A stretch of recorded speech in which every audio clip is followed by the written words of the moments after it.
These are the Mid-Century Modern Stud Buttons in the distressed brass, and I'm showing them to you on my hand, but I've also got them on this piece of knitwear.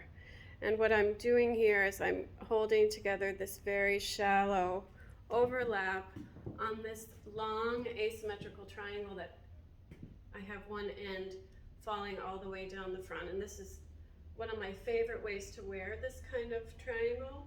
It's like, it's shaped like this, where it's one edge and then a long, it's kind of shaped like that. And that curve is around my neck.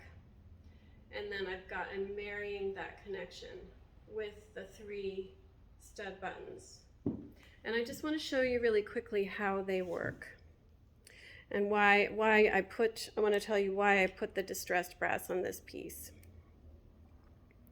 So you start from the front and you put the stud component, which is shaped like that, put the stud component in between your stitches so that the bead comes through on the back. And then you put this buttonhole component onto that bead. It snaps into place and then it's secure. So that's what I have on the back of this piece. I use the brass, look how beautiful and sort of gold toned it is against the gray. I use the brass, the distressed brass, which is blackened and then hand relieved, so each button is slightly different. You get different levels of that gold kind of peeping through the blackened metal. I love them on gray and dark tones because they just have a kind of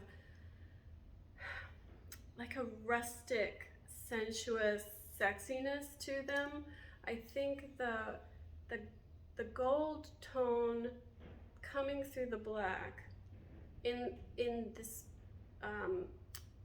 really individual way, because each one is different, lends us a tactile sensuality to the knitwear. So even if you're a white metal person, which I am, I tend to wear silver, although I don't have any on today, silver or black and silver.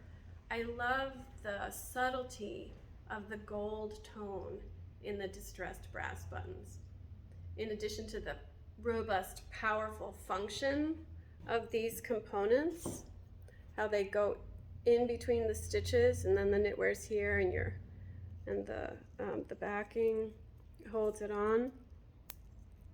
In addition to that power, then you have the characteristic of the metal, which adds a design element to the styling, and it's beautiful.